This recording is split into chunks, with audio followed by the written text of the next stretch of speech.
today's project uses are the Field of Flowers stamp set, and this is just a really quick but cute project that I had out for people to do at my catalog open house last Saturday. And it's just one that can go together really quickly but still looks attractive. And I find that these solid images, particularly ones that are where the images are separate, where you have the stems and the flowers and the dragonflies all separate so they can all be different colors, tend to lend themselves very well to quick projects. So this is our finished one. I was looking at it. Hello everyone. I was looking at it just now, and I think I'm going to modify it just a tiny bit again. I tend to do that, tend to just keep playing with it. I'm sure you do as well. Let me grab my ruler so I can give you measurements.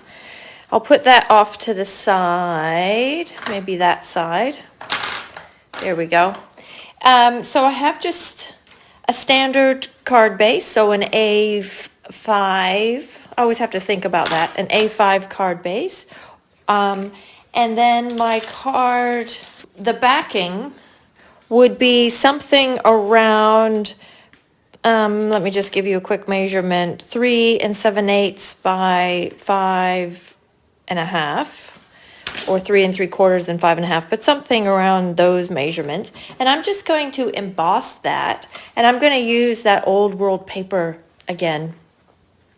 So we'll just quickly put that in the folder. All right, so then this little folder has been pretty popular actually. I wasn't sure if it would be.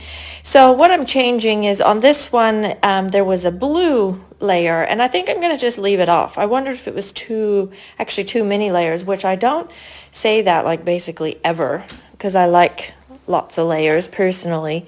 But I wondered if maybe I should keep it more subtle, and then the flowers and that color just will stand out that little bit better. But we'll look at them both at the end and decide what we like.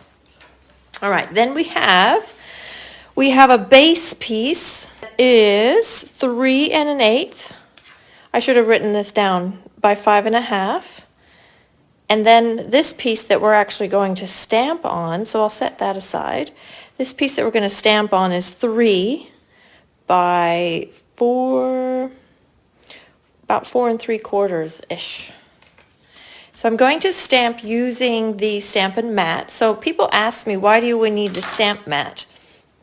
I don't have any, yes I do. So let me just answer that question in case you have that question as well. So when you have red rubber stamps, you have the rubber with the image, and you also have that layer of foam to give it some cushioning and flex. When you have the photopolymer stamps, all you have is basically like the equivalent of the rubber part. You don't have any of the foam. So this mat takes the place of the foam so that it stamps better. So we're going to stamp with our words first. And again, we're using the Field of Flowers, and all the images are going to come from this one. And so I'm going to stamp Always My Friend in basic gray. Stamp that about there. And then I'm going to stamp, I couldn't decide if I wanted to do the flowers or the leaves first. I think I'll try doing the leaves first and see how that works. So we're going to do on this side kind of more upright and the whole flower. And then on this side, I'll do a little more this direction and a little bit shorter down. Sometimes if you do them the same height, then you end up not really having room for the flower tops. Well, at least that's what I end up happening. And then in Daffodil Delight, we'll stamp our flower tops. So, and it's all right if it goes off the page a little. Okay, like that. And then like that. So we had plenty of room. That worked out just fine. And then I'm going to bring the Misty Moonlight in and do the cute little dragonfly, and we'll put him about here. Nice. Okay, then the fun bit on this card is I'm going to grab my trimmer and get rid of that stamp mat. Oh, what I wanted to say about this mat is that it is not in the catalog. they did discontinue it technically, but then there was such a public outcry that they decided that although it's not in the catalog, you could still order it. So I'm going to just slice it at about 1.5 centimeters. That's the scoring blade. And then a slightly larger slice. Let's go like 2 and a bit centimeters, something like that. Okay. And now if I can pick up my pieces, okay, get rid of that. Then what we'll do is put dimensionals on the back of these, and you'll want to use white dimensionals for this. 3. Okay, then we're going to start with the bottom piece, which is this skinnier one. And we're going to use this matte again. So that was the larger piece of Whisper White. And I'm just going to kind of gauge, eyeball, about what it would be centered right and left, and then a little bit up from the bottom. And then I'm going to take off the dimensionals for the top piece, and we'll do that next. And then gauge about what I think it should be for that. And then this middle piece we're just going to slot in, and that's just going to fit wherever it fits with as much gap as is left. Okay, so about like that.